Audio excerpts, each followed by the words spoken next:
Hello' সকলোকে নমস্কাৰ। তো কি খবৰ আপোনালোকৰ? তো আজি আমি বনাবলৈ গৈ আছোঁ চিক্কি। তো ঘৰতে চিক্কি কেনেকৈ বনাই আমি চবেই কিনি খাওঁ, আৰু যিহেতু মিঠাটো মোৰ মানে ফেভৰেট ক'বলৈ গ'লে, তো মই মানে ভাবিয়ে থাকোঁ মিঠা কি বনাম। তো এতিয়া আজি মানে বনাবলৈ গৈ আছোঁ চিক্কি। তো চিক্কিৰ কাৰণে প্ৰথমে আমি বাদাম লৈ ল'লোঁ। বাদামটো মানে কেৰাহীটো গৰম হোৱাৰ পিছত বাদামকেইটা মানে ভালকৈ ভাজি ল'লোঁ, যাতে বাকলিকেইটা এৰাই যায়। তো মানে এনেকুৱা মানে ভাজিয়ে আছোঁ ভাজি হোৱাৰ পিছত সেইটো নমাই দিয়াৰ পিছত সেইটো কেৰাহীতে আৰু বেলেগ বাচন মানে ইউজ কৰা নাই। তো সেইটো কেৰাহী ভালকৈ পৰিষ্কাৰ কৰি কিনে তাত মানে আধা গ্লাছমান পানী দিলোঁ। পানী দিয়াৰ পিছত আমি গুড়ৰ টুকুৰা লৈ ল'ম। গুড়ৰ টুকুৰা লৈ কিনে বঢ়িয়াকৈ তাত দি দিম। মানে আপোনালোকে যদি বিচাৰে গুড়টো টুকুৰাকৈ মানে দিব পাৰে, কিন্তু মানে কামৰ এলাহত মই মানে গোটাকৈ দি দিলোঁ। সেইটো মানে গলি থাকিব আৰু এতিয়া। তো তাৰপিছত বাদামকেইটা যেতিয়া মানে বাদামখিনি ঠাণ্ডা হৈ যোৱাৰ পিছত মই বাকলি এৰাই ল'ম, আৰু এইফালে গুড় মেল্ট হৈ গ'ল। তথাপি মানে পানীটো অলপ বেছি হৈ গৈছিলে মোৰ।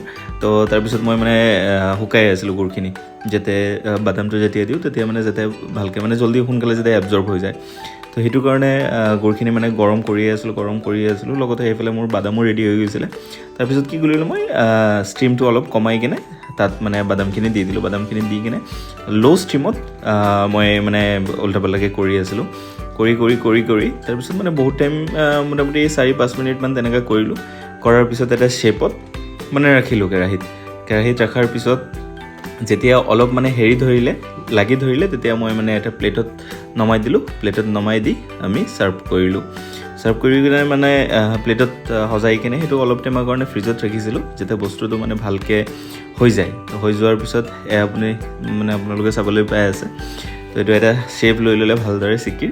তো এতিয়া প্লেটত মানে কাটি আছোঁ। তো যিহেতু মানে খেজুৰৰ গুড় ইউজ কৰিছিলোঁ মই, সেইটো কাৰণে মানে অলপ থিকনেছটো বেছিয়ে হৈ গ'ল। তো আঠাটো মানে বেছি। তো কিন্তু যিয়ে নহওক খাই কিনে ভাল লাগিছে। তো ঘৰত মানে বজাৰৰ পৰা কিনি খোৱাতকৈ ঘৰত খোৱাটো বহুত ভাল মই ভাবোঁ। তো এয়া আপোনালোকেও ট্ৰাই কৰিব। Thank you so' much.